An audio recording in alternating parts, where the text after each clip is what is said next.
박상국이라고 합니다.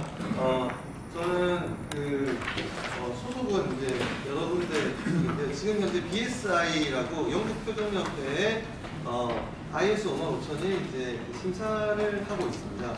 그래서 그 BSI에 대해서 아시는 분들도 있고 또 모르시는 분들도 있으실 텐데요.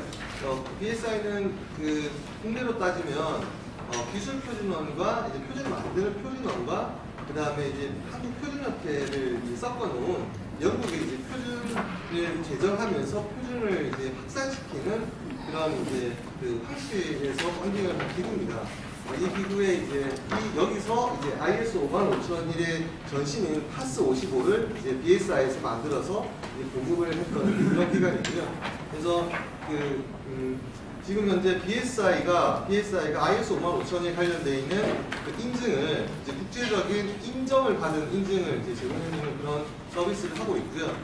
그런 서비스를 함에 있어서 또 다양한 컨설팅 회사들과의 협업이 필요하기 때문에 BSI는 인증을 하는 기관이고 그런 협업을 하는 컨설팅 회사로서 초기부터 같이 이제 논의를 했던 승강기술정책연구소하고 S&P3나 더포스엣지라는 회사가 지금 이제 어소시에이트 컨설턴시라고 하는 형태로 지금 이제 서비스를 하려고 저기 하고 있고요. 이건 어소시에이트 컨설턴시는 이제 어떻게 딱 정해져 있는 건 아니고 지금 오신 분들 중에서도 이제 컨설팅 회사가 있으실 테니까 관심이 있으시면 연락 주시면 같이 협업할 수 있는 그런 이제 구조가 되겠습니다.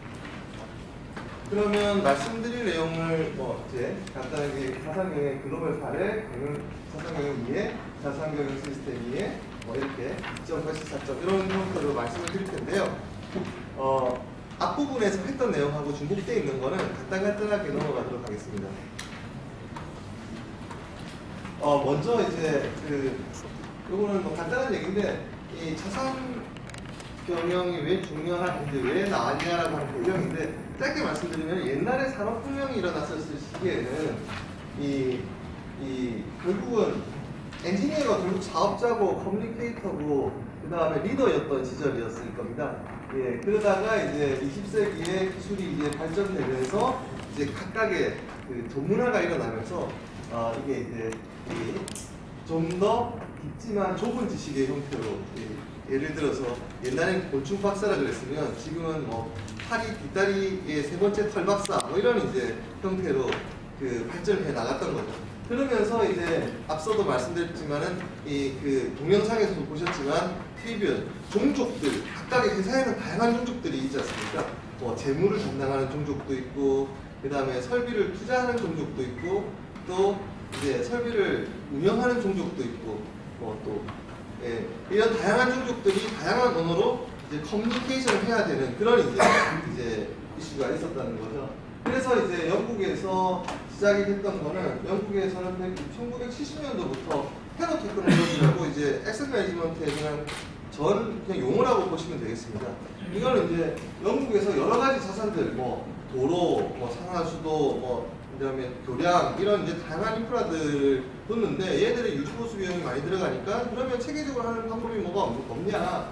그래서 이제 자산, 빌딩, 장비 이런 것들에 대해서 수명 주기에 대한 라이프 사이클에 대한 매니지먼트를 어떻게 할 거냐로 이제 엔지니어링이나 재무, 경영 비법이라든지 이런 다양한 전문가들이 모여가지고 이런 이제 라이프 사이클에 대한 최적화를 어떻게 할 것인지를 연구했던 거고. 그래서 이제 이 75년도에 스테어 테크놀로지와 관련되어 있는 이제 이 가이드라인 같은 걸 발표를 했고 77년도에 BSI가 BS3843이라고 하는 가이드를 이제 내놓게 됩니다.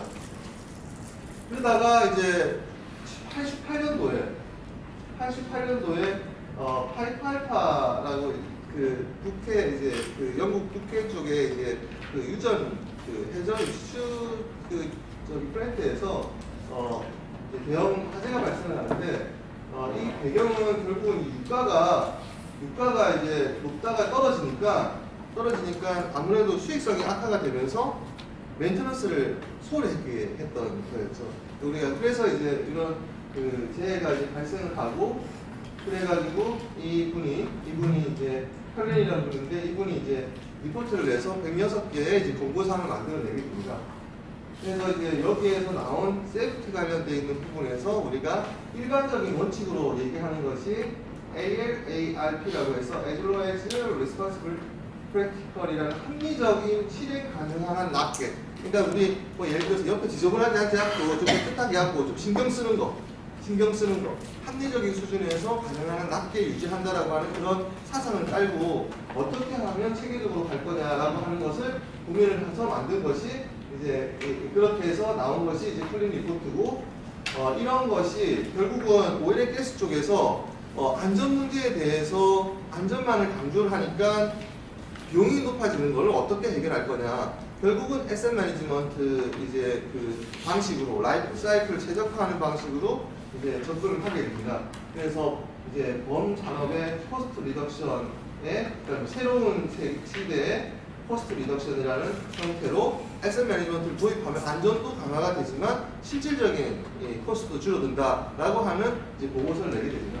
그래서 이제 94년도에 BP가 적용하고 95년도에 쉘이 적용해가지고 효과를 많이 봤다 이런 얘기입니다.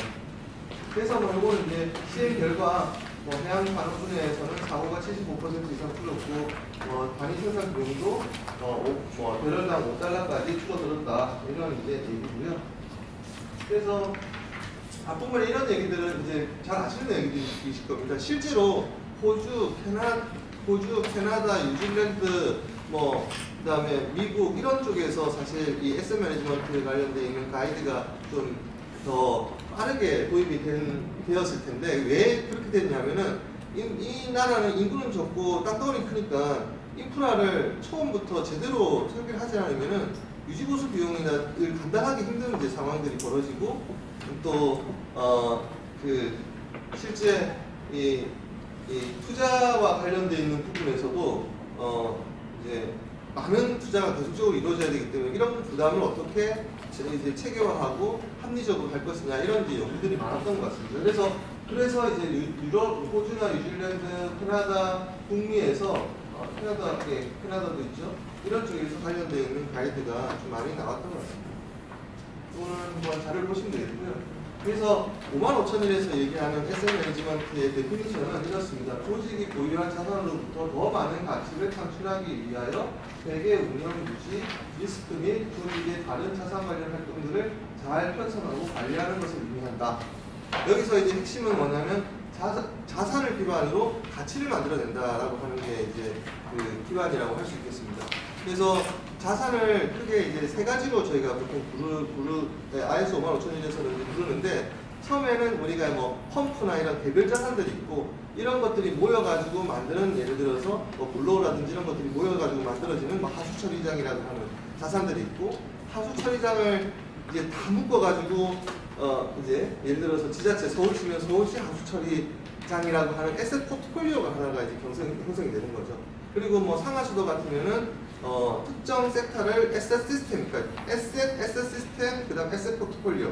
그럼 이제 에셋 포트폴리오를 관리하는 분들은 어떤 것들을 추가적으로 고민하셔야 되냐면 예를 들어서 법규와 관련되어 있는 사항, 그 다음에 어떤 조직의 전체적인 이미지와 관련되어 있는 사항, 레퓨테이션과 관련되어 있는 사항 이런 것까지 고민을 하는 그런 이제 주제들을 또 포함을 하고 있습니다.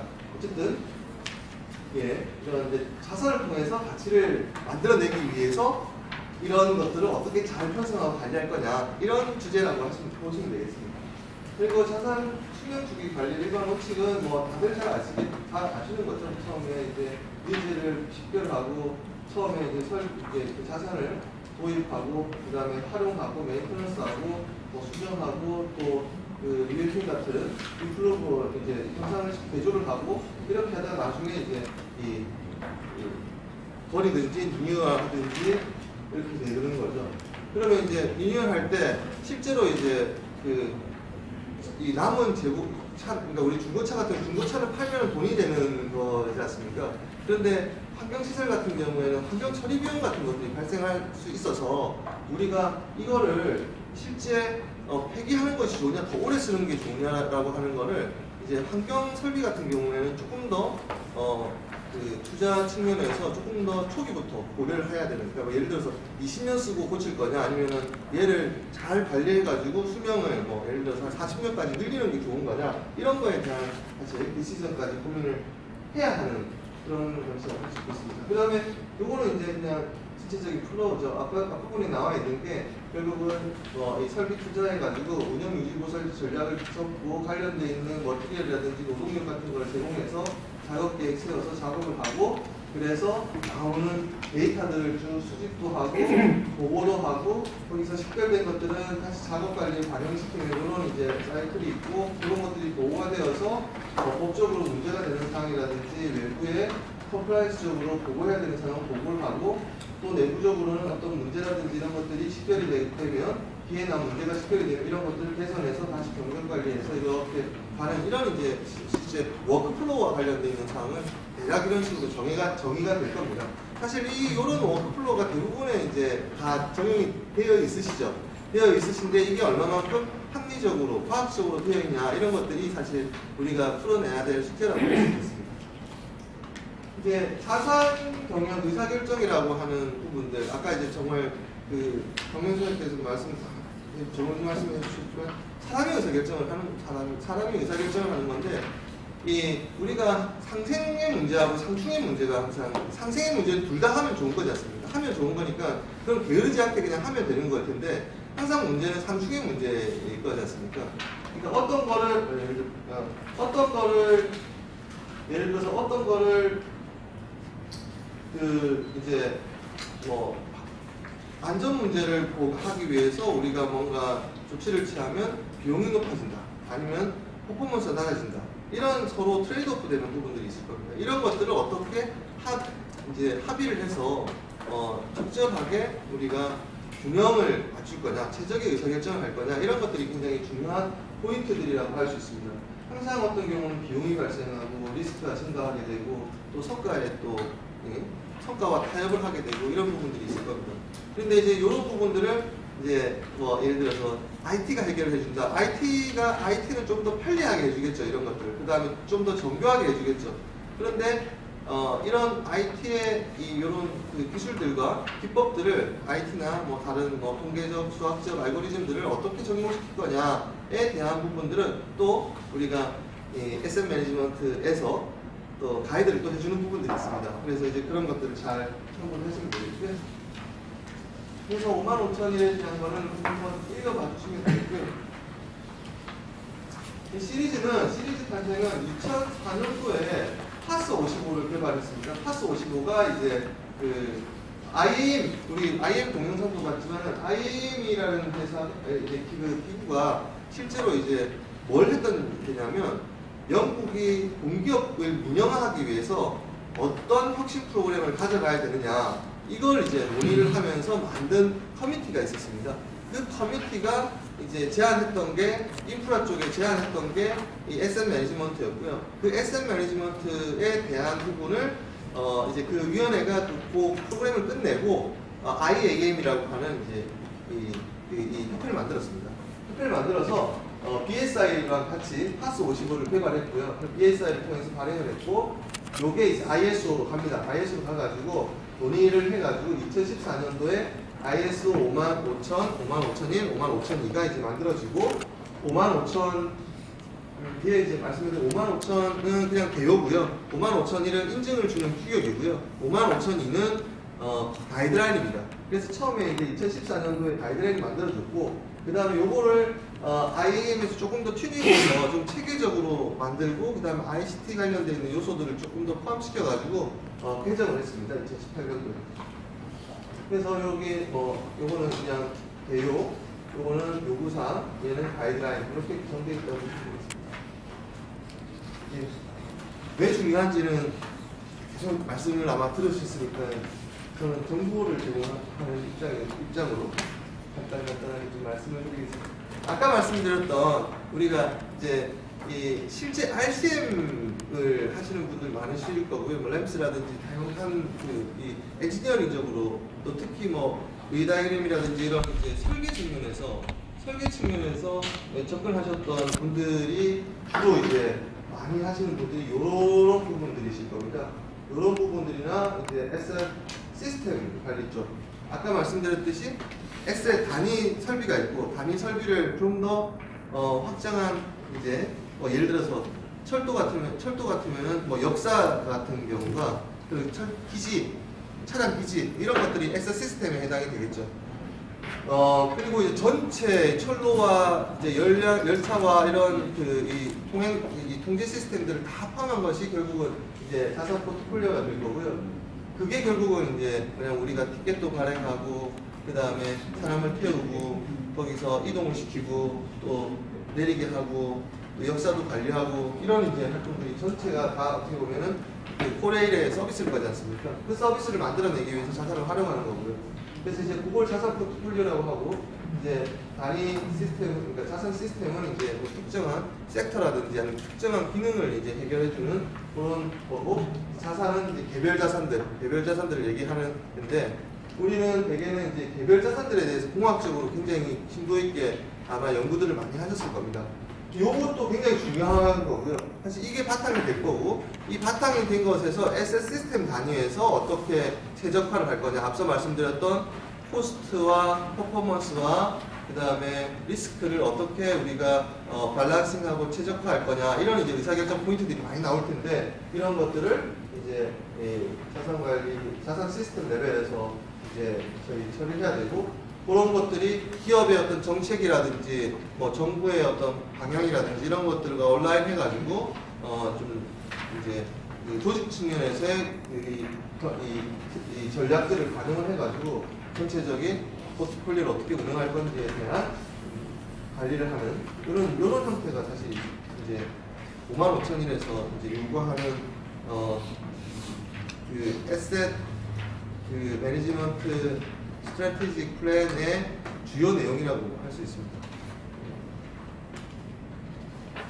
예, 이제 자산 경영 시스템의 내용은 요거는 이제 이런 항목들로 구성되어 있다라고 하는 것이고요. 그런 것들이 이렇게 구성이 되어 있는데 하나 이제 그냥 보통 그 표준을 보실 때 그 그냥 쉽게 보시는 방법 하나 팁을 하나 말씀을 드리면 되게 그냥 간단합니다. 그냥 우리가 이제 목표를 세우고 계획을 세워서 실행을 하고 실행해서 점검을 합니다. 플랜 투 체크 액트. 예, 그 단계를 지나가는 메인 트랙이 하나가 있고요.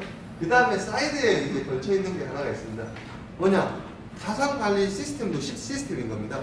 그러니까 자산 관리 시스템이라고 하면 우리 이런 PDCA 활동이 있지 않습니까? 계획을 세우고 실행을 하고 점검을 하고 조치를 취하는 이 활동을 잘 유지할 수 있도록 백업해주는 교육이라든지 관련된 있는 인식 제고라든지 그 다음에 정보를 어떻게 수집해서 할 거냐 그 다음에 변경 관리는 어떻게 제대로 이렇게 백업을 해줄 거냐 이런 것들을 어떻게 합리적이고 효율적으로 해줄 거냐 이런 것들에 대한 그 시스템 쪽으로 지원 활동에 대한 부분을 고려를 하시면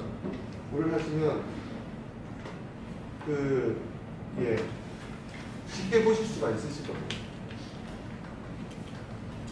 예, 그리고 이제 요거는 보통 접근 방식에 대한 얘기를 하는데 마비 넥타이라고 해서 그냥 보타이 모델이라고 보통 부르는데 이제 성숙도 모델입니다. 처음에는 우리가 어떤 표준이라고 하는 걸 활용하는 이제 기법이라고 할 수 있는 기법이라고 하는 개념이라고 할 수 있는데 처음에는 우리가 잘하는 것도 있고 못하는 것도 있고 이렇게 될 겁니다. 이런 것들을 표준이라고 하는 거에다가 일단 한번 쫙 피팅을 시키고 그 다음에 우리의 이 엑셀런스를 이제 강화하는 우리가 어떤 부분들을 좀 더 강화해야 되고 어떤 부분들은 조금 우리가 그냥 표준 수준으로만 하면 되고 이런 것들을 이제 처음에는 표준에 피팅을 시켰다가 그 다음에 그 우리의 엑셀런스를 강화하는 그런 방향으로 진행하는 것이 합리적인 패스일 거다, 변화관리 패스일 거다라고 하는 걸 얘기합니다.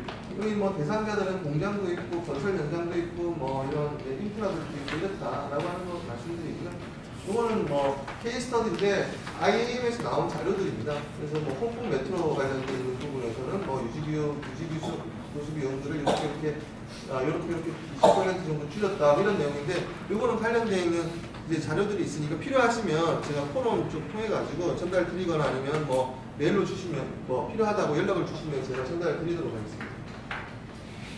자, 이점은 뭐 SM 매니지 이점은 아마 계속 언급이 될 거니까요. 성과 개선, 비용 개선, 리스크 관리 뭐 이런 것들인데 간단하게 그냥 요약해서 말씀드리면 선택과 집중을 잘할 수 있게 되는 거라고 할 수 있겠습니다. 우리가 가지고 있는 자산들의 현황을 정확하게 파악을 하고 이 자산들을 조금 더 세심하게 관리할 수 있는 해야 하는 자산인지 아니면 조금 그래도 우리가 그냥 문제가 생겼을 때 처리해도 되는 자산인지에 대한 이런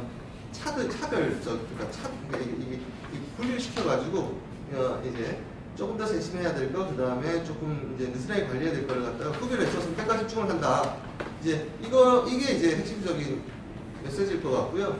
그거를 이제 여기서 얘기하는 거는 리스크에 기반해서 이제 관리를 한다. 이렇게 그냥 표현하는 것 같습니다.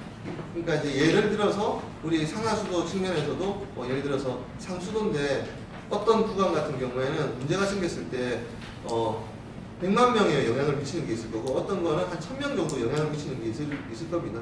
그러면 이제 그거에 따라서 저희가 어떤 포인트를 조금 더 관리해야 될지 이런 게 이제 나오게 되지 않겠습니까? 그런 이제 그런 측면이라고 보시면 되겠습니다.